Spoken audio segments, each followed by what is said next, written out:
This is Annkio Briggs. You're tuned into Saving the Niger Delta with Annkio Briggs on 89.9 FM, Garden City Radio Garden City, Style and Groove and Style, whichever way it falls for you. That's the station, your station, my station, and you're tuned into our program that looks at current issues or past issues or issues that concerns you and concerns me politically and every ways. Now, a lot of things have been going on in the country. A lot of changes is being made, I hope, across the Niger Delta, across the south of Nigeria, and I really truly do hope that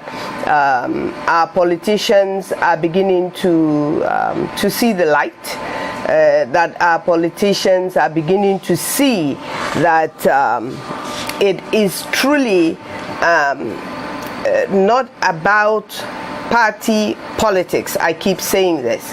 It is not and should not be about party politics, and you and I should reject it, oppose it from being an issue of party politics. It should be an issue of politics, an issue of politics as politics affects you and I, as politics affects our region, as politics and decisions that are made primarily in Abuja affects the people of the Niger Delta, affects the whole of the south of Nigeria. Now, there is a very critical aspect of looking at this thing, and that is the people of the south of Nigeria,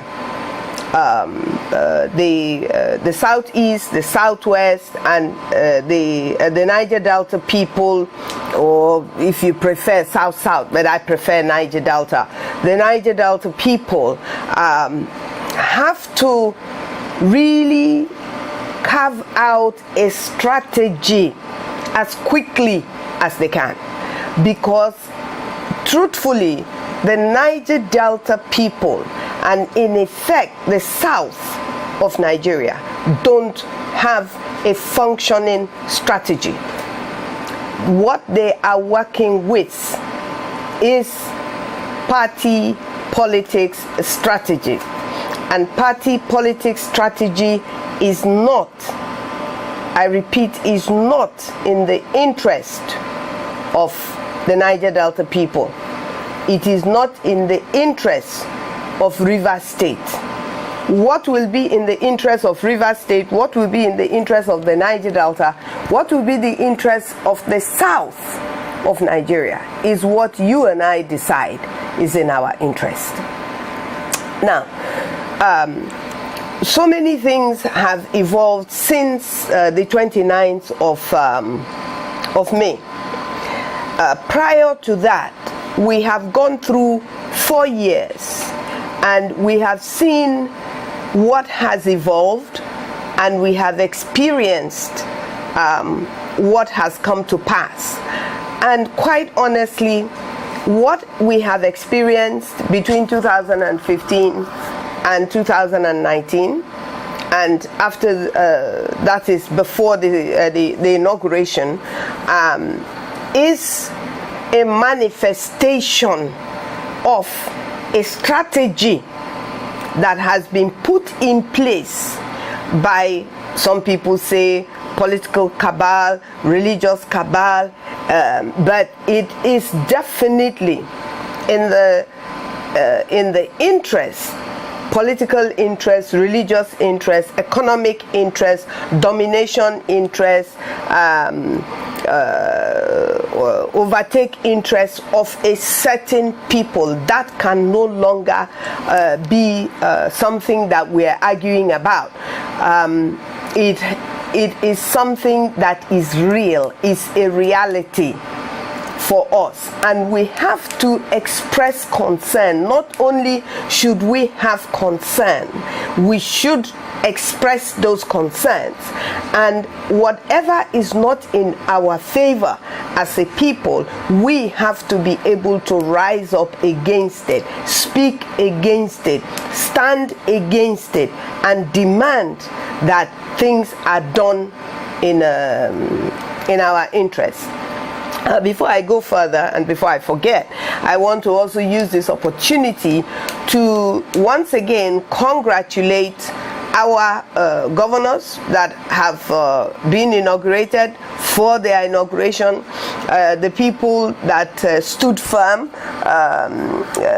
particularly the Rivers State government, Rivers State Governor Nyesom Wike, Emmanuel Udom in Akwa Ibom, and to a very large extent Delta State,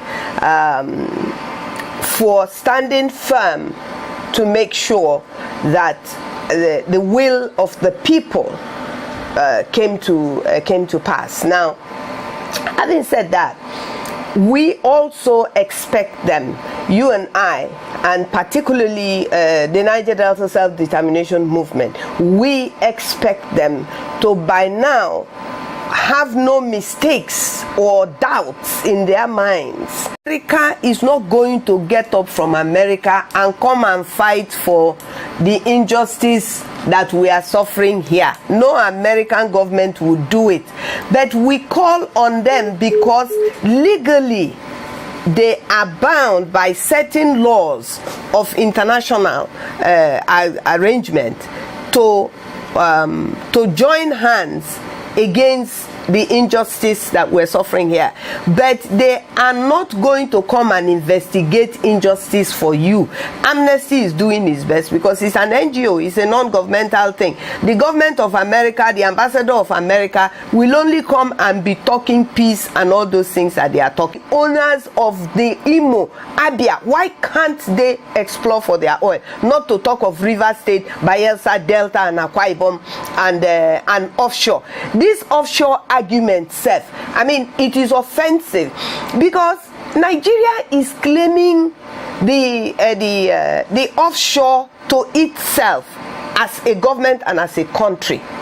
If you don't have the riverine people in Nigeria, you can't claim rights to the ocean, because it is the fact that you have people at the riverine place. It is the fact that you have River State that is a part of the mouth of the Atlantic Ocean and all the riverine area. The reason why Nigeria has access to the continental shelf, the reason why we have access to 200 nautical miles into the sea, is because you have Boni, you have Abonima, you have Escravos, you have Baramatu, you have Lagos. That is why Nigeria is laying claim to the to 200 nautical miles into the ocean. If we are not in Nigeria, how will Nigeria lay claim to the to those 200 nautical miles? It is because we're there. And so these are the powers that we have.